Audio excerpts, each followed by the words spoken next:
Hey guys, SoCal Val here. You are listening to the Hitting the Turnbuckle podcast.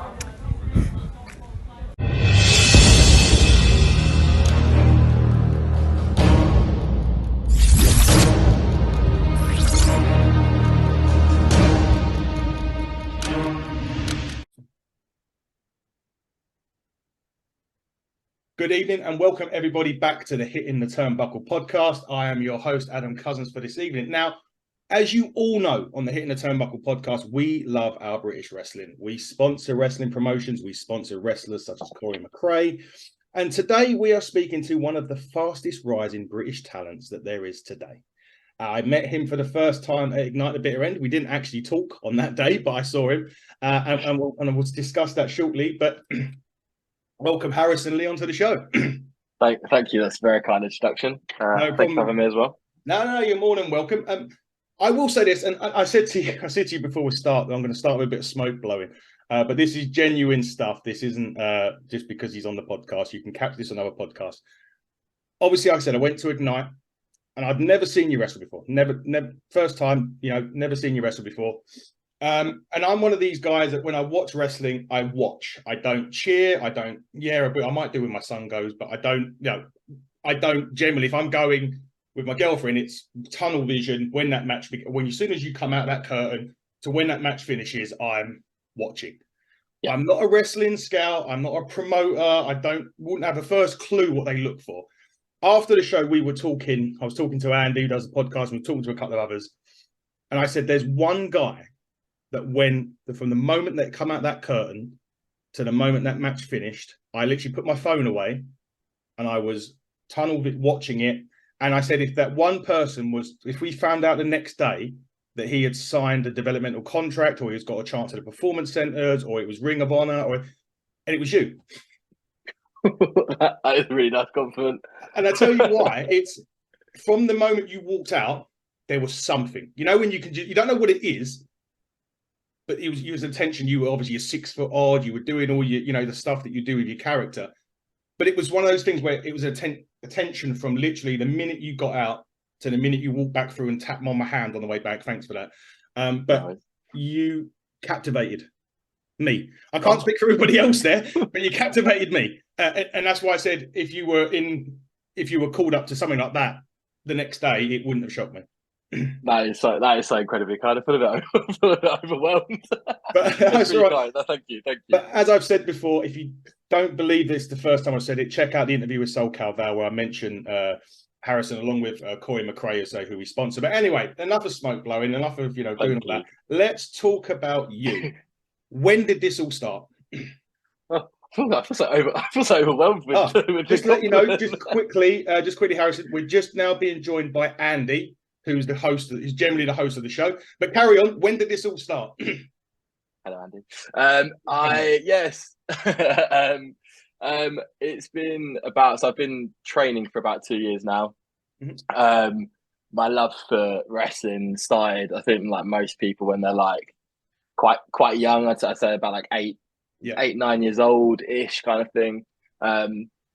It's just been a lifeboat.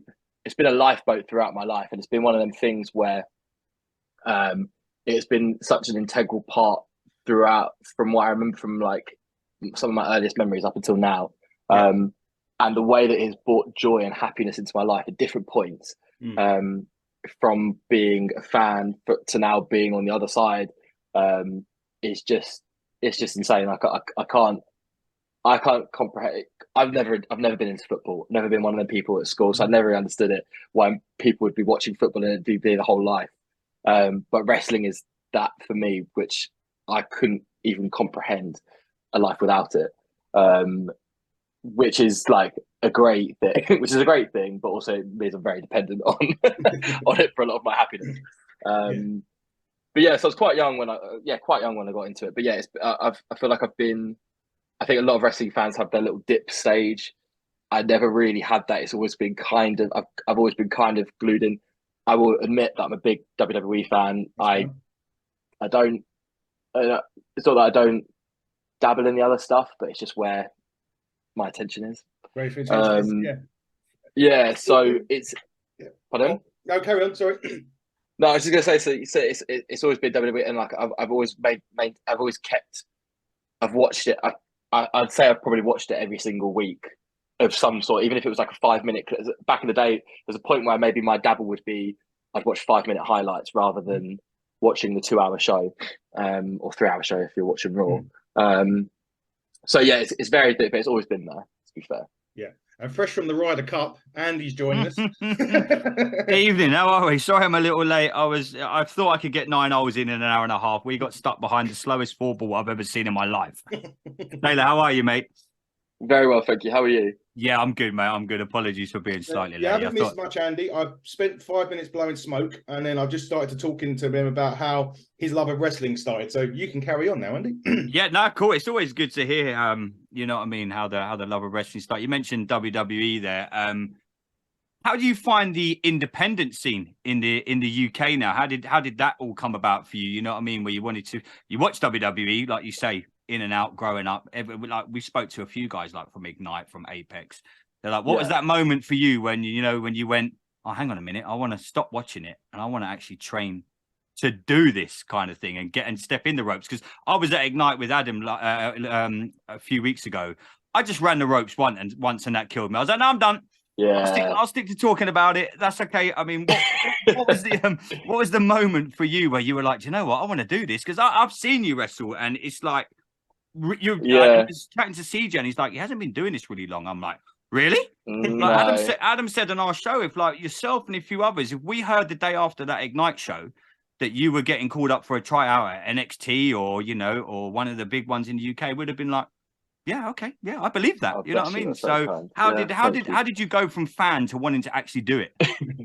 I truthfully, I feel like I think when I was at university, I was just like going like, this cannot be it. This could not be life. And I've always like, I did jokey tweets being like, I'm just going to quit and just start doing wrestling and stuff like that. It was like one of the ones where it was always in the back of my head. I was like, oh, it would be really fun to do, but it was definitely like a pipe dream idea, where everyone would always go to me like, what if you could be anything, what would you be? I'd always be like, I'd be a wrestler, but I just never saw a path for it. And it's not a thing like, it's not like there's training schools that are really well promoted around our area or anywhere really, to be honest, in the UK. Maybe a little bit more now, but I don't know if that's only because I'm obviously involved in the industry that I kind of see it. And then I literally just did a Google one day of being like, because I'm from like Hertfordshire, I was like, where's like local wrestling facilities? Timings never really worked out right. And then I went to go watch so I train at Square One and UBW, and I went to go watch one of their trainee shows or something like that in this little community hall. And I said, you know what? Yeah, I'm gonna do it. I'm just gonna sign up. And then it was COVID hit. Obviously, all that sort of stuff happened, and then I started post COVID. Once sort of training classes sort of like picked up, but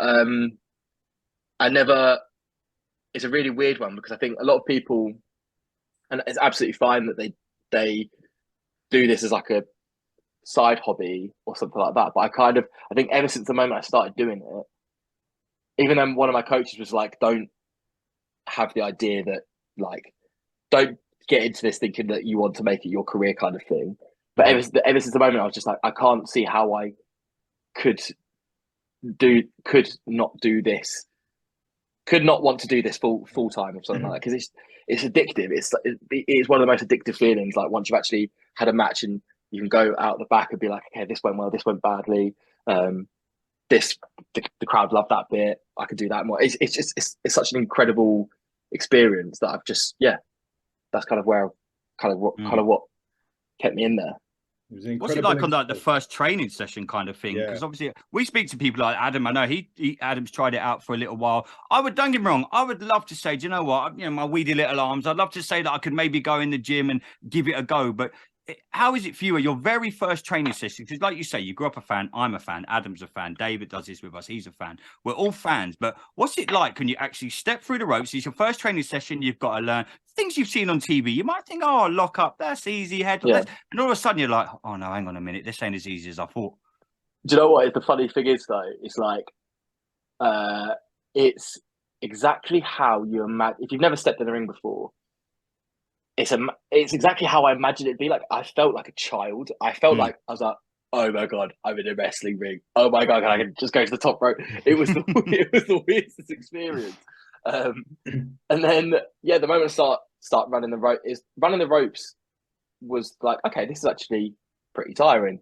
And then we started doing things like flip bumps and stuff like that, just on the mat and stuff like that. And I was like going, that's crazy. I never would have thought I'd be able to jump in the air and land on my back. And it's one thing which I've sort of said to some of the boys recently when we've been like watching the new beginners class, like the new sort of like guys and girls coming through. It's such a lovely feeling watching these people step in the ring for the first time, trying things for the first time, and you're seeing this thing like light up in their eyes, and you're just like, it's just such like a lovely feeling, especially because then you can look back at where you've come to now, and like, I can't believe that there's a time where I couldn't do a forward roll. I'd never even thought about going to the top rope to do X, Y, Z. So yeah, it's amazing. I think I did sunset flips and stuff like that in one of my first sessions, and I've got a big man syndrome where I feel like I should be a luchador. I think every big man does it. If you're a big man, you want to be able to be doing 619s, and if you're a smaller man, to be doing hurricane runners off the top rope and shit. Legit.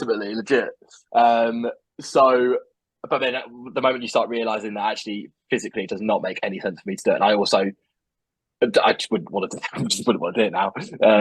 It's insane. It's insane. Tell you one thing, it wasn't in my eyes it certainly wasn't lighting up in my eyes when I took a bump. It was more tears. But tell you, one of the things I would say, because obviously, look, people have these misconceptions about wrestling, and it fucking hurts. I can vouch for it. No matter how good you are, it hurts. Yeah. When was the first time you took that first initial bump, or that first time when it really did? You thought, hang on a minute, this is maybe it hurt a bit more than you. Because, for example, what done it for me was a body slam. I took a body slam and that was it. I was done.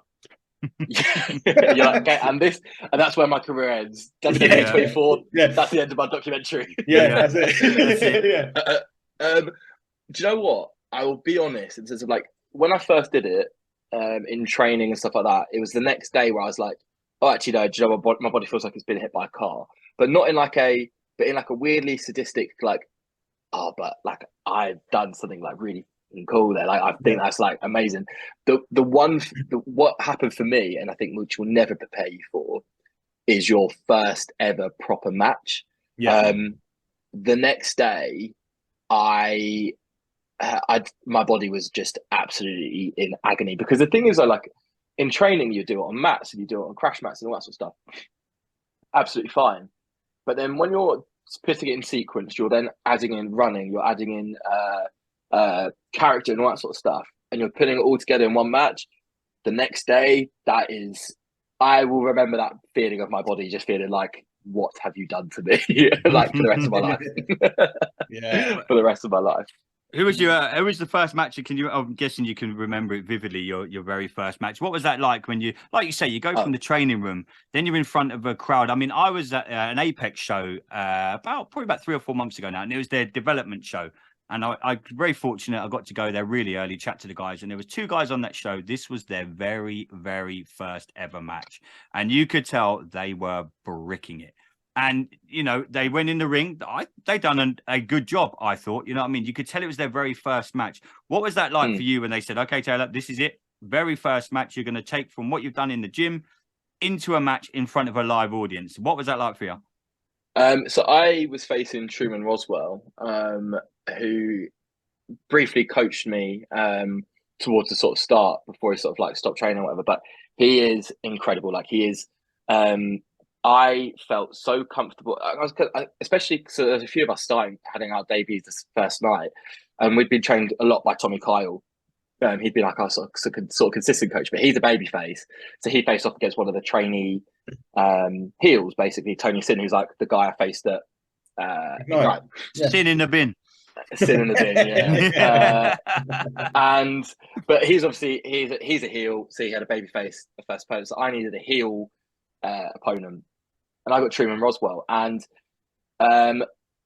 he was the best person I could have had a first match with, in the sense of he guided me through it. He's so like, he runs through his matches quite a lot, and he makes sure he gets it all sort of watertight. But he was so good at communicating, guiding, leading me. I can't believe that people still. I mean, I'm only I'd say a year and 3 months, a year and a few months basically into having actually matches. So my debut was January last year, my first match, and I still get so nervous now. Like before that Ignite show, like that's the first time in it where it was like I was quite overwhelmingly nervous. I think anytime you make a new debut in any sort of company, you're wanting obviously to do your best impression and make an impression on the audience, because a lot of the time, a lot of them haven't ever seen you, and that's your opportunity to sort of get them engaged in your sort of brand. And so I remember the nerves then, and it's the nerve in your first match. It's the nerves before you're about to go out. Then it's when you're out there, and then it's the moment you've forgotten something and you realize in your head you're like, I can't flap. I need to continue this. I need to just sort of look like a duck, like paddling like crazy underwater, but look calm and collected. But you don't. And I'd have to say I was quite lucky. I feel like I had quite a good, simple, safe first match. Everyone was good. I didn't forget too much. I don't think it blew me up. I was literally like, Truman went to me, if you're at any point tired, just let me know. Tell me, like, hint at me and like communicate, and we'll sort of slow down. But I was that out of breath. I was like, you couldn't even tell him you were tired. I couldn't even get it. I was like, looks like I'm going to the next bit then. But yeah, then it just showed me that I need to get my cardio game up. And I'm at that time as well, I was running half marathons like quite regularly. I was reasonably cardio fit, but it's not wrestling fit and long distance running fit. Different things, different gravy. How do you get cardio fit for wrestling? Because I've heard that a lot of wrestlers I've spoken, even like the WWE documentaries that I've watched, like Tough Enough, you see like Billy Gunn and that lot saying, like, you know, like you say, they had marathon runners in there, people that have done Ironmans. They put them in a wrestling ring for 10 minutes and they've done that little one where their arms are above their head and they're going around the ring. 10 minutes in, half of these people that have done Ironmans are dying. So how do you get wrestling fit? I do believe it's like repetition of doing stuff. Like I think like the more you're obviously doing it, you know how to pace your body and stuff like that. But it's a lot of like high intensity card stuff like burpees and stuff like that. And yeah, it's just like, because I don't do anything specifically for cardio at the moment. I've got a sort of strength and conditioning plan, which I think also helps with my cardiovascular abilities, I suppose. But yeah, it is a lot of like burpees and stuff like that, which a lot of people, they are the enemies, but I actually really enjoy them now. Fair dues. Brilliant. Yeah. Let's take a break from talking about you, Taylor, or Harrison Leon, which is your wrestling name. I know your name's Taylor Trotman here. Guys, I haven't been calling his name wrong when I've started. Called him by his wrestling name. Let's play a little bit of a just breakaway. Play a little game for you. Word association. We play this a lot. Andy knows we played it with a lot. We do. It's interesting names, and we get a lot of interesting answers. And there isn't a wrong answer; it's just the first thing that comes into your head when I mention a name of wrestling. Now, if you don't know the guy, then we'll just, me and Andy might have to have a go. But I'll keep my head down. The first one in my mind that come out was Seth Rollins. I go like tag title names, not tag title names, like their gimmick names. I go Visionary. There you go. There you go. That's the right answer. There you go. There's no wrong answers. I'd call him champion because that's what he is at the minute. Yeah, he is the champion at the minute. Right, next one, Kurt Angle. Olympian. There you go. He was exactly was an Olympian. He was an Olympian with a broken freaking neck. You've got with a broken neck. Sting. TNA. Well, he was. Did we go, Andy? Yeah, we went to Wembley to see him. Yeah, was he? Yeah, he was. He was at Wembley. Yeah, he was at Wembley with Hogan. His TNA run was incredible. He was admittedly a lot before my time. Joker Sting. I get told off by my coach because I don't really go back on free wrestling that I've kind of watched beforehand to study tape a lot of the time. Right. So I get told off a little bit. All right. Well, I'll try and keep it more relevant. John Cena. Goat. There you go. Love John Cena. John Cena's the goat. John Cena is the best of all. John Cena is the best of all time. Oh, Taylor, and there was me saying you could get called up to NXT. I'll take it all back. John Cena is my guy. He's my fair play. No, he's a pioneer. I don't think anyone. I think he comes second in my top 10. Wouldn't it? Sound like he was in your top 10. He was in my top 10. This one's probably through a lot of generations, so you should still know him. Undertaker. Phenom. Yeah, an expensive ticket as well if you try. Oh my god! If you're getting a meet and greet with the Undertaker in July, Jesus, you better have 300 quid to drop on the day of Money in the Bank as well. Oh, yeah, luckily enough, I had the privilege of meeting him twice. So, mate, I can't. No. Let's think of another one. Oh yeah, let's go. Do you watch NXT? Yeah. Okay, Carmelo Hayes. My real word is my first thing, which I think of him is jealous. He is everything. He does everything that I kind of want to do, but on a bigger scale because he's in WWE, so he gets there first. He's just got such cool catchphrases and like the gimmick thing where he's that the jerseys with everybody's beaten and stuff like that. I just think he just does some things which I'm just like, you are so sick. Like he's so cool. Yeah. I love it. Gunter or Walter or whatever you want to call him, but he's called Gunter now. Oh God, it's political. Don't make insulting comments about people. I would go with Sheamus because that's the only connection. I'm not really a fan of that style of wrestling, which is controversial. That is very controversial. Did you see the WrestleMania match? Yeah, I did, but I am more of a character guy. Okay, no, that's cool. That's good. I would have just said Chop because I wouldn't want to be on a receiving end. Yeah.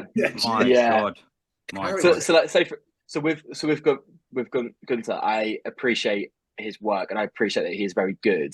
Just as a wrestling fan, I think the best thing about wrestling is there's a spectrum for everyone. The spectrum's so big, and there's something for everyone.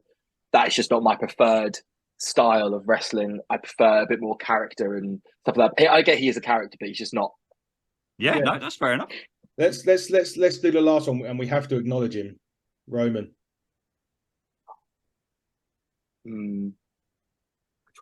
Is this going to be controversial response? No, because I love Roman Reigns as well. I'm a basic man. give me the John Cena, the Roman Reigns of the world. I'll just do that. That's what we just did. The bloodline. We the ones. Me and Andy are really good. We're really big on the stories that go behind what you see in the ring. And we talked, I think, last week, and we said the bloodline is probably been the best storyline in wrestling for about 20 years. Yeah. It was losing me around the Cody part because I really wanted Cody to win. And when he didn't win, I was a bit like, ugh. But then this past week and two has been fantastic. And also, I do really enjoy the fact that we've had like a nice long title reign because it will mean it will be a bigger thing. But I just hope they use the title, whoever wins it, on the right person. Yeah. And it pays off a story. It is very big when because we thought it was going to happen, as you said, with Cody, and it's not. It's not going to happen over here. So that's on the equation. Last question before we move on to a bit more about you. Are you all in August? No, because you're a WWE fan, right? WWE boy. All right. Well, okay. Do you have the money in the bank then? No, because I'm away that weekend, and it was honestly heartbreaking when I found out, because I'm going to Lisbon, and then I found this out, and I was like, oh my days, Money in the Bank is going to be, because I went to Clash the Castle, and the moment I found out that was in, that broke my heart. I literally was looking at my phone, just so angry, just like looking at the video, being like, I can't go to this. So yes, I'm not. But I will be watching it as soon as I can. Probably whilst I'm away, to be honest. Yeah. Taylor, how far do you want to go in wrestling? What's the end goal for you? Obviously, we're very fortunate. We speak to you. We speak to a lot of the guys at Ignite and Apex. And I was chatting to Smashing Mike just behind the scenes, like last time I saw him. And I just say to him, like, because the thing I've noticed about you, like the independent scene in the UK. Every weekend, you guys are wrestling. Every time I log on to Smashing Mike's Instagram, he's doing something in a wrestling ring. You guys are all the same. I mean, what is the end goal for you? If I had to say to you this time in 5 years' time, where would you like to be in your wrestling career? I feel like there's no doubt about that. I want to be in WWE. That is, I think, yeah. Sometimes like I've got full faith, because I'm trying to repeat this to myself, that I will get there. I just need to keep working hard, keep doing what I'm doing, and I really, really, really, really hope that is my path. To be honest, it's just yeah, that's the goal. I think as long as I can get my character out there, if I could quit full-time work to be doing it on a regular, that would be amazing. Obviously, I think that's only really possible with a WWE or AEW kind of level contract. But yeah, that is the goal. Yeah, that's the goal. I think it's the British way of thinking, is that you can't really reach for the stars. You have to be a bit, I don't know. You have to like shut down your dreams. But I think that is my goal. Yeah, mate. Honestly, people say to me and Adam speak about this all the time, and people are like, "Well, what do you want to do with the podcast?" I'm like, "I want to do it full time." Yeah. I make no bones about it. There's people out there go, "Oh, it's just a little hobby." No, fuck that. I want to talk about wrestling full time. And if you don't have them, ambitions, like same with you guys, if you don't think, no, I want to go and wrestle in the WWE, there's no reason why you can't. Honestly, there's no reason why you and a lot of the independent guys that I've seen on the UK scene, there is absolutely, I've watched a lot of NXT. We watched a lot of NXT UK. They're bringing back the NXT Europe. That might help. That's going to be another way in for you guys when NXT Europe kicks off. That's going to be another outlet for you guys to get involved. And there's no reason. I think it's going to be easier now than it would have been 10, 15 years ago. Yeah, I think the internet, Twitter, Instagram, Facebook. It just takes one person to see the right match at the right time. They'll be like, "Boom, let's get this guy a tryout." I think there's a lot of. I think my nervousness is the fact that obviously the American WWE product's moving away to more like athletes rather than wrestlers. I think that's my only nervousness. But I feel like if I'm going to have this dream, I might as well dream as big as I can with it, and then just sort of see in 5 years' time. 10 years time or however long where I've got, but I've got full faith that I've got the passion and I care about it, and I think about everything enough that I can't see why I can't do it. I've got enough good people around me to guide me, help me, give me the guidance I need, give me the advice, give me the feedback, which is like, that's awful, that's good. I've got enough really talented people around me that I should be able to make it. I think. No, cool. I don't see any reason. If you believe in it enough, then something will happen. It's interesting how a lot of people now say, "Well, I want to go there," but now because there, as Andy's mentioned, obviously there is other companies, and now there's more flavors, and now people say, like you kind of mentioned just there, you like to be about the character based and stuff like that, whereas that might not suit company A, but it might suit you better in company C that may be a bit smaller. But it's kind of like a guaranteed contract thing as well, though, isn't it? Where you get that guaranteed dates, guaranteed money, things like that. I think it's the scale of WWE is like amazing. Like when you see what they're able to do, and the amount of people that sort of like can know you, and the amount of people you can inspire and help and stuff like that. I think that's the thing with the WWE thing. But yeah, who knows what the scale of the industry is going to be like in 5 years' time.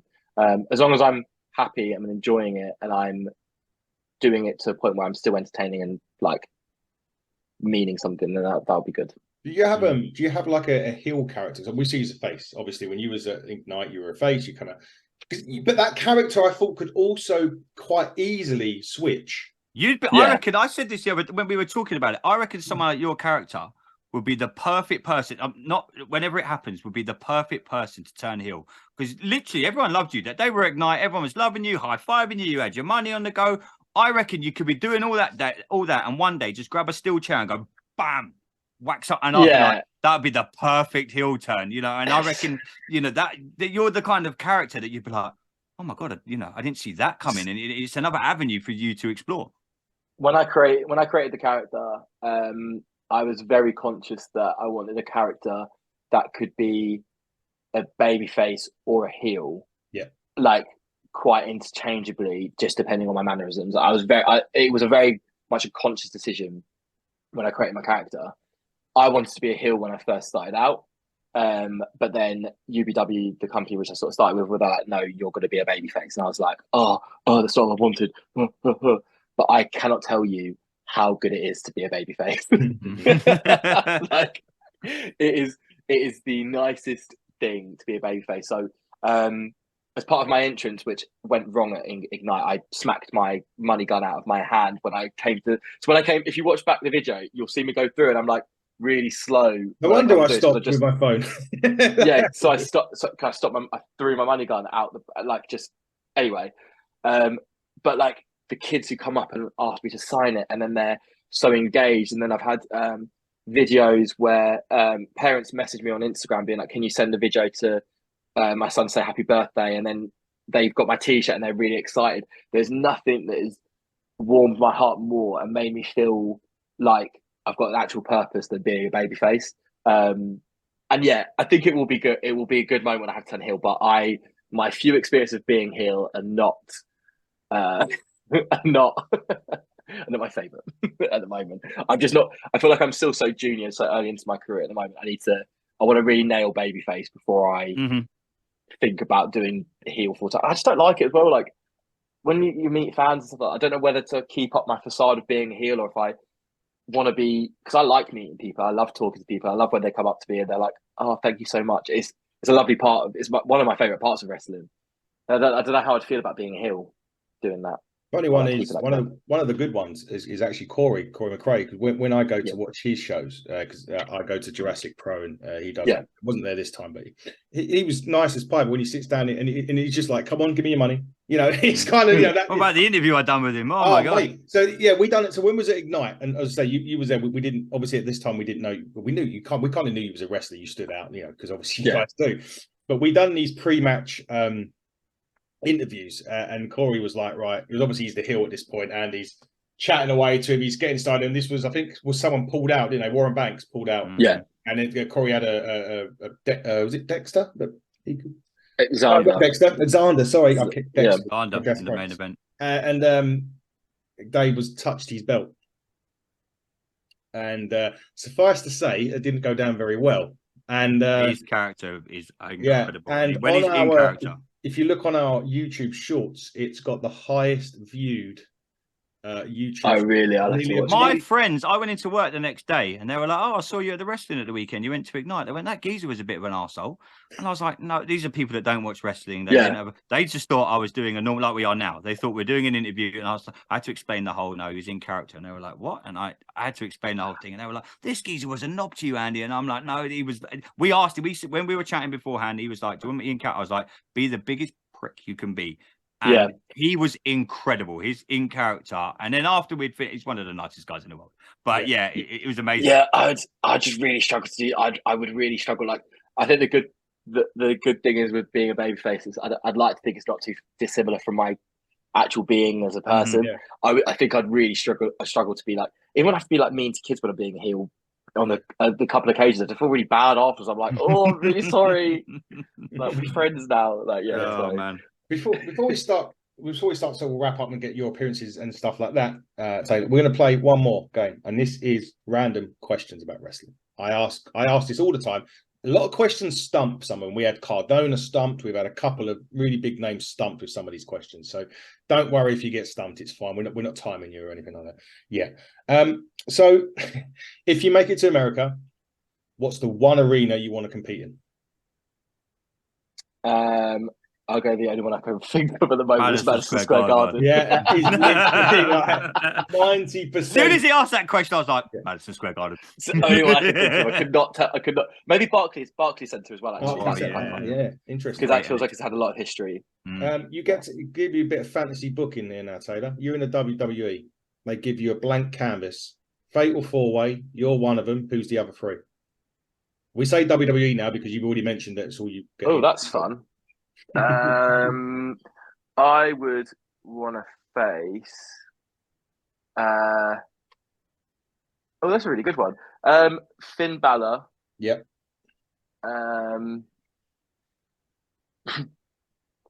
This is really difficult. I'm really bad at this. Kit Wilson because I'm pals with him and Yeah. he's an absolute legend. Pretty deadly. And it'd just be a nice little I know someone in the match. And then John Cena. no, because I wouldn't want to face John Cena because if I disappointed him, I'd be like I'd be devastated. Probably like Randy Orton. Yeah. Ooh, that'd be You know, I good. reckon it would work. I don't think they're two big guys, but I reckon it'd work. Priest. Yeah, do you know what? Damien Priest is one of the few guys I watch for inspiration for a lot of stuff. Money Priest, because he's money. Though I am taller than him though, so Are you? that's yeah. Wow. I met him in Cardiff, and I was like, do you know what? That was a triggering moment for me. I was like, I'm taller than you. You seem like a giant on TV. Surely I could do something with this. Yeah, definitely. It was a moment. Yeah. Yeah, it was. Greatest. Well, your favorite entrance music, not yours, obviously. I do love mine. Okay. This is a. Well, it surely goes just down to who my favorite because I love John Cena's. I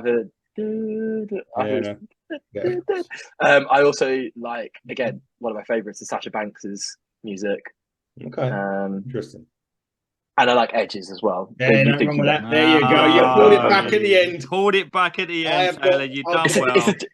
It's such a difficult one again now. I've got 2 Edge tattoos on. Oh, I've got the Brood on my arm, which you can't. Well, you can. Yeah, you can't really see, but and I've got the rated R on my back, so that's the star with the Brahma ball, though, is it? It's no Brahma ball. No. I again, the Rocks is amazing as well, but they're the ones. The other one that I've got tattooed, just going on tattoos, was a dice with 316. We know that's for, right? Yes, Stone Cold. You were thinking. I was like 316. I was like, that's not Rey Mysterio. Yeah, Adam's into something. He's like in a religious cult all of a sudden or something. We've touched on entrance music. What about entrance? So presentation. Oh, also just go back to the entrance music. I love Street Profits music as well. Yes. Street Profits. I love the Street Profits. I bring this way. What about Cody? And Bianca Belair's actually as well. Yeah. I love Bianca Belair's. Sorry, but anyway. Do you sing? Do you do Cody's and do you do the whoa like everybody else does?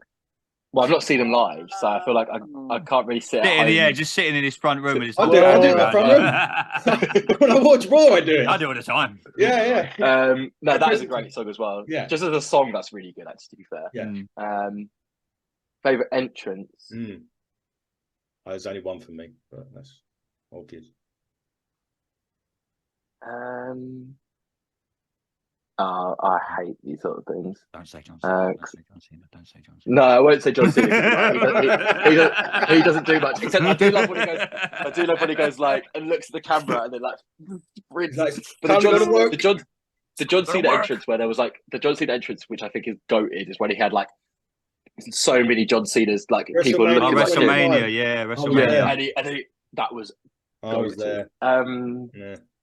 Favorite entrance? I'm so bad. There's not a timer on this because I'd be so bad at it. There should be though. Yeah, we know. Finn Balor's Demon. I like Finn Balor's Demon. Good. Fair play. I always say the Undertaker. Bobby Roode. Oh fuck's sake! Glorious. Love that. Yeah, but you love Love Island, Andy. So we can't. Yeah, can we hurry this up, lads? Come on now. Don't. I'm on Team Love Island. I'm watching. Yeah. I was like, gosh, that's hopeless. You are now my new favourite wrestler. I'm ending this right now. I love Love Island. Adam's absolutely gutted you've said that, by the way. Distraught by that news. That's going in the blog on the way up. Yeah, that's going in the YouTube shorts. Yeah.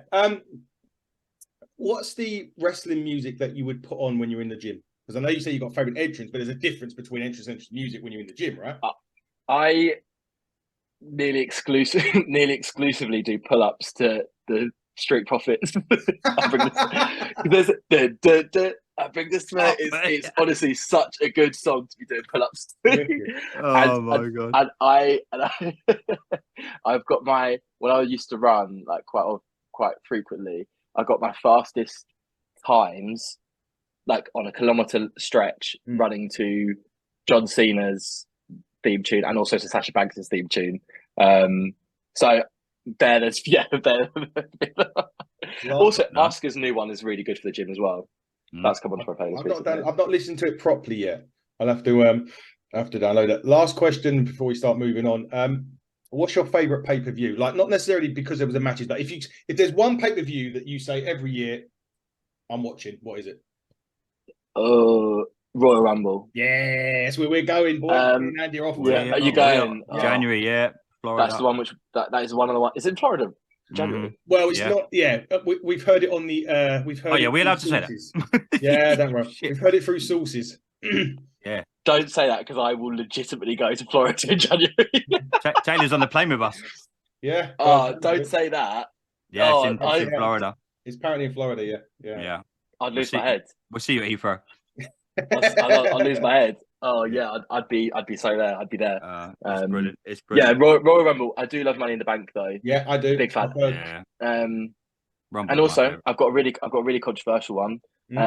I used to really like when they did SmackDown versus Raw kind of survive. Yeah, but the when they did like brand supremacy things, I kind of liked them. I kind of liked the brand supremacy, like 505s. Yeah, that would have been. Yeah, they were good. They're actually. Taylor, just while we're wrapping up, my friend, what have you got coming up? Where can we find you? Obviously, we've got Buckle Up coming up with Ignite on July the 23rd. Yeah. That card is absolutely looking stacked. Incredible. Stacked. That is incredible. That is going to be a great day. But where can our listeners find you? What have you got coming up? What's all your socials, mate? Just tell us what's going on in your life. And lastly, sorry, just quickly, are you available for bookings? Because if you are, we'll put it up on the post as well. Yeah, we'll get it. So my summer's a bit crazy because I've got wedding. I'm at the season of my life where it's like weddings galore. So not a huge amount over summer, but after that, I am at United Wrestling this Sunday in a gauntlet match. I am at Sacrifice Pro as well the weekend after that, and I'll be in Sacrifice Pro. That's near me. And I'll be in Sacrifice again in July as well. And then the main place is to catch me at UBW. I've advanced to the Ignite final in November as well, so I'll definitely be there. And I'll probably be around on the 23rd just to sort of like come say hello and see a few people as well. So yeah, they're the main places. But any matches I get, I announce on my socials anyway, which is Harrison Leon UK on Twitter, Instagram, and TikTok. Superb. Well, Taylor, thank you so much for taking the time to come on our podcast. We say this a lot. We really do enjoy talking. Like, everyone, we say this, people like WWE, AEW, but when we get to sit down and talk to actual UK independent wrestlers, someone that's gone from a fan to a wrestler, like me and Adam said at the start, we saw you wrestle at Ignite, and Adam mentioned it on the show. I can't remember who our guest was the weekend after. Yeah, SoCal Val. We said to her, you were one of the names that we would handpick, and if you got called up to NXT the day after that show that we watched, none of us would have been surprised. So, mate, we can't wait to see you on the 23rd at Buckle Up. Come and hang out with us. It's going to be a great show. But we wish you all the success. We're following your career tenfold, mate, on social media. I'm going to try and get to a few more shows. And yeah, just keep doing what you're doing, mate, because you're absolutely killing it. Thank you. That's very kind. Speak to Corey and get booked for Jurassic and come and see me in Essex. Yeah, I'd love that. I'd love to get down to Jurassic's one of my to go to places this year. Hopefully. Oh, they put on a heck of a show on Sunday. Jeez, I've heard about Alex, Ben Jones telling on Alex. And that's speaking of Ben, he's demanded. Sorry, spoilers, but that's broken my heart. I think that's kind of already out there with Jurassic. And speaking of Ben, thanks Ben. He's demanded to come on here Friday. Alex had an interview with me after the show that I sent across to the guys at Jurassic. Ben's picked up on it. Messaged me and said, "You're not busy on Friday afternoon. I'm coming on your show to respond." Oh, I love Ben. Why is he being a meanie? I don't know. Boo. Taylor, it's been fantastic having you on, my friend. We'll let you get off because Love Island's on in 45 minutes, mate. You can't miss that. Exactly. Look at Adam's face. He's mentally prepared for that. He's absolutely devastated. We all like that.